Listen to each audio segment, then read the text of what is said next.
M. Patrick Le Breton.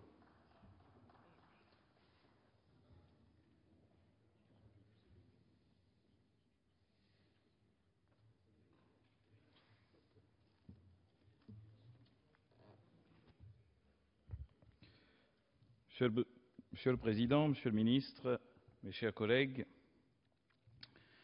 afin de prendre en compte l'évolution de notre pays, votre gouvernement s'est lancé dans cette vaste entreprise de redécoupage des circonscriptions législatives. Il s'agissait, vous l'aviez dit, d'une obligation liée aux mutations démographiques et aux différents mouvements de population.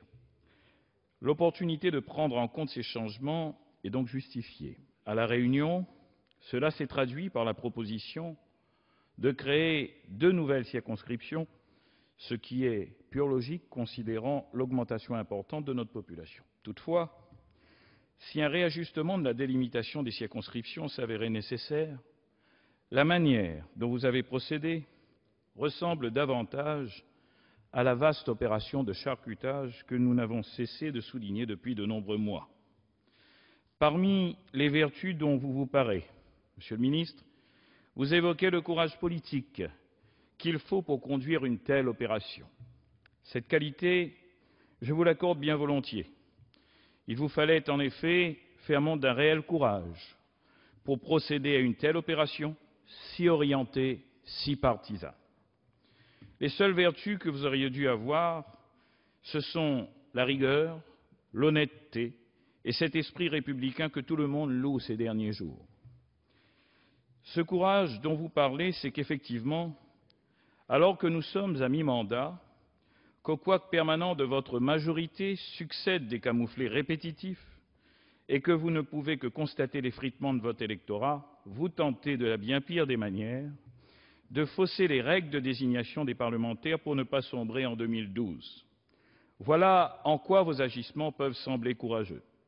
Courageuse, certes, mais pathétique opération qui ne trompera pas les Français. En effet, ce serait mépriser la clairvoyance de nos compatriotes, alors que plus de 2/3 des circonscriptions supprimées sont actuellement détenues par la gauche. Ce serait mépriser leur bon sens que de leur faire croire que l'acrobatique découpage des circonscriptions de l'étranger, et je parle ici notamment de l'inique circonscription qui va de la Russie à la Nouvelle-Zélande, n'a pas été réalisé pour sanctuariser des bastions que vous imaginez être éternellement de droite. Ce projet de loi bafoue tous les principes d'équilibre démographique et de continuité territoriale. Vous avez eu à cœur, dites-vous, de respecter le principe de la continuité du territoire et les limites cantonales. Or, vous proposez sans concertation aucune des découpages niant la réalité locale de certains territoires. La notion de continuité territoriale est liée à de multiples facteurs: bassin d'emploi, d'administration, de santé, de consommation. Les réalités géographiques sont souvent bien différentes des frontières imposées.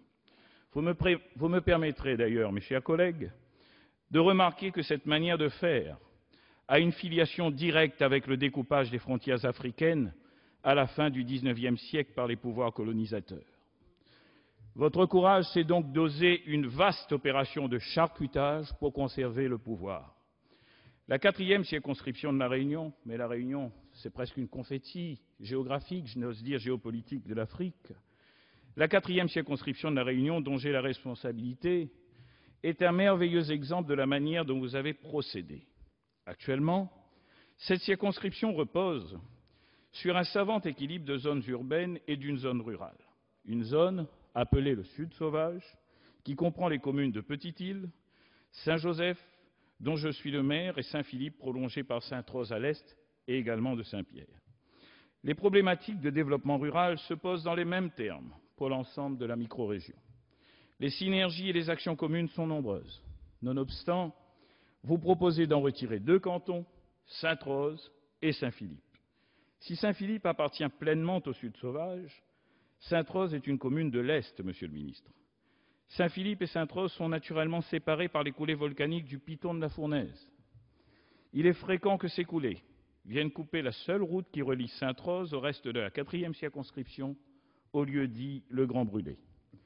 lors du précédent découpage de 1986, pour lequel vous officiez déjà en tant qu'apprenti de l'artisan charcutier Charles Pasqua, vous aviez intégré Sainte-Rose, commune de l'Est, à la circonscription du Sud, la 4e.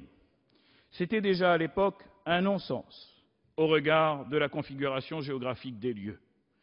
Cette manipulation avait alors pu porter ses fruits politiciens, puisqu'à l'occasion des législatives de 1993, les 2 circonscriptions du Sud et de l'Est, la 4e et la 5e donc, ont été remportées par le RPR et l'UDF. Mais 20 ans après, malgré la manœuvre, les 4e et 5e circonscriptions sont repassées à gauche. Alors, au lieu de réparer cette erreur, de délimiter les circonscriptions qui correspondent à un territoire homogène, vous vous apprêtez à refaire la même manœuvre, mais cette fois en sens inverse, en catapultant la commune de Saint-Philippe dans l'Est pour faciliter la candidature du président de l'UMP dans la 4e circonscription. Pour résumer, vous me permettrez de faire un peu du De Vos, Monsieur le ministre. Un non-sens pris en sens inverse reste un non-sens. Ainsi, votre appréciation de la continuité territoriale s'illustrera à merveille lorsque le député de la 5e circonscription de l'Est devra, lors de coulées volcaniques fréquentes, pendant 6 mois ou plus, passer par 2 circonscriptions du Sud pour se rendre dans cette commune nouvellement catapultée dans sa circonscription. Je n'irai pas plus loin dans les détails.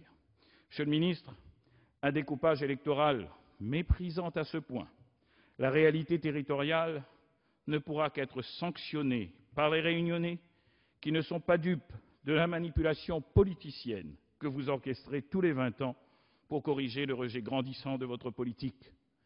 Avec ce simple exemple, et tous ceux qui ont été exposés et qui concernent nombre d'entre nous, bien souvent des élus socialistes représentant une nouvelle génération, nous avons la preuve que votre opération de charcutage est encore plus caricaturale que ce que l'on pouvait craindre de pire. Monsieur le ministre, votre projet est destiné à modifier les règles pour obtenir un avantage de départ dans les scrutins législatifs. Au jeu, cela s'appelle de la triche. Certains vont même jusqu'à dire de la magouille. Pour ma part, je me contenterai de le qualifier d'atteinte à la démocratie.